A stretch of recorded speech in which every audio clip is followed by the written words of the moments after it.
સોમનાથના સૂત્રાપાડા પંથકમાં મેઘો મુશળધાર વરસ્યો। વાવડી ગામ અને આસપાસ વરસ્યો છે ભારે વરસાદ। અવિરત વરસાદના પગલે ખેતરોમાં પાણી ભરાયા। વાવડી ગામના ખેતરોમાં પાણી ભરાતા ખેડૂતો હેરાન પરેશાન થયા છે। સતત વરસાદના લીધે જળબંબાકારની સ્થિતિ સર્જાઈ છે। તો આપ આ જે દ્રશ્યો જોઈ રહ્યા છો, ખેતરોમાં પાણી ભરાઈ ગયેલા જોવા મળી રહ્યા છે। સૂત્રાપાડા પંથકમાં મેઘો મુશળધાર વરસ્યો છે।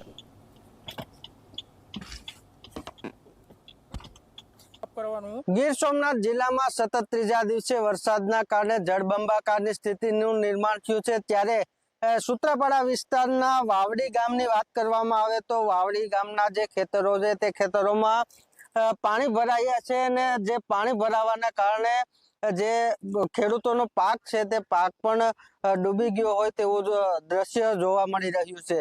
સૂત્રાપાડા તાલુકામાં છેલ્લા 24 કલાકની અંદર 13 ઇંચથી વધુ વરસાદ નોંધાયો છે। ત્યારે સૂત્રાપાડા તાલુકાના જે વાવડી ગામ છે તે વાવડી ગામના જે ખેતરો છે તે ખેતરો બેટમાં ફેરવાયા છે। શૈલેષ નાગેરા, જી મીડિયા, ગીર સોમનાથ। તો ગીર સોમનાથ જિલ્લામાં મેઘરાજાએ બોલાવી છે ધબધબાટી। સૂત્રાપાડાના વાવડી ગામમાં જળબંબાકાર જેવી સ્થિતિ છે। વાવડીથી સૂત્રાપાડાને જોડતો મુખ્ય માર્ગ જળમગ્ન થયો છે। રસ્તા પર પાણી ફરી વળતા વાહન વ્યવહાર પ્રભાવિત થયો છે। તો ચારે બાજુ પાણી જ પાણી છે, જેના કારણે વાહન ચાલકોને સૌથી વધુ મુશ્કેલી નડી રહી છે અને વાવડી ગામમાં જળબંબાકાર જેવી સ્થિતિનું નિર્માણ થયું છે। સૂત્રાપાડા તાલુકાની અંદર છેલ્લા 24 કલાકની અંદર 13 ઇંચથી વધુ વરસાદ વરસ્યો છે। ત્યારે જળબંબાકારની સ્થિતિ જોવા મળી રહી છે। હું તમને દ્રશ્ય બતાવીશ। સૂત્રાપાડા તાલુકાના વાવડી ગામના આ દ્રશ્યો છે, જેમાં ખેતરોમાં પાણી ભરાયા છે। જ્યારે ખેતરોમાં પાણી ભરાયા બાદ વાવડીથી સૂત્રાપાડા તાલુકાને જોડતો જે હાઈવે છે તે હાઈવે પાણીમાં ગરકાવ થયો છે અને ગરકાવ થવાને કારણે વાહન વ્યવહાર પણ પ્રભાવિત થયો છે।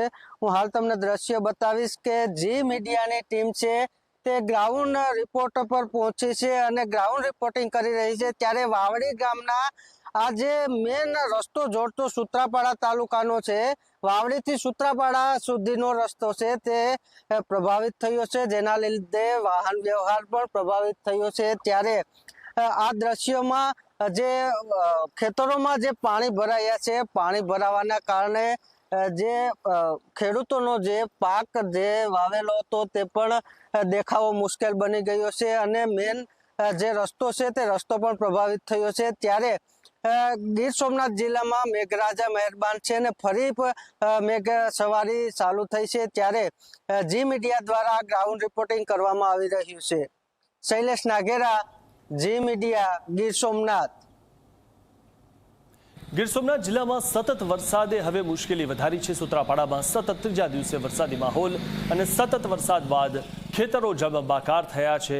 કનેહર વિસ્તારમાં ખેતરો બેટમાં ફેરવાઈ ગયેલા જોવા મળી રહ્યા છે। તો આ દ્રશ્યો જે આપ જોઈ રહ્યા છો, આ અહીંયા ખેતરો છે, પરંતુ ચારે તરફ જાણે પાણી જ પાણી હોય અને કોઈ જળાશયનું દ્રશ્ય હોય તેવું જોવા મળી રહ્યું છે, કારણ કે ખેતરોમાં જે રીતે પાણી ભરાઈ ગયેલા છે, ચારે તરફ પાણી જ પાણી જોવા મળી રહ્યા છે। તો ખેતરો જે છે તે પાણીમાં ગરકાવ થઈ ગયેલા છે।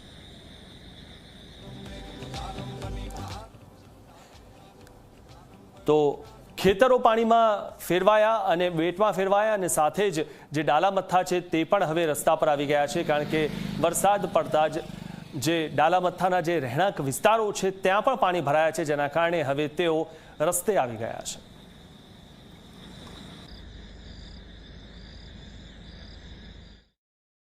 જિલ્લામાં સતત ત્રીજા દિવસે પણ વરસાદ નોંધાયો છે। ત્યારે સૂત્રાપાડા તાલુકામાં સૌથી વધારે વરસાદ નોંધાયો છે। 13 ઇંચથી વધુ વરસાદ સૂત્રાપાડા તાલુકાનો નોંધાયો છે। ત્યારે સૂત્રાપાડા તાલુકાના કનેહ વિસ્તારની અંદર જે ખેતરો છે તે ખેતરો બેટમાં ફેરવાયા હતા। જે ખેડૂતો દ્વારા જે પાક વાવવામાં આવ્યો હતો તે પાક પણ અત્યારે જોવા મળી રહ્યો નથી। એટલે જે ખેતરો છે તે ખેતરોમાં પાણી ભરાયા હતા અને બેટમાં ખેતરો ભરાયા હતા।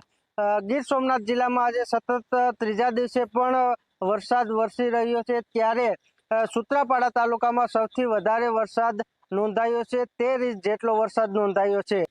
શૈલેષ નાગેરા, જી મીડિયા, ગીર સોમનાથ।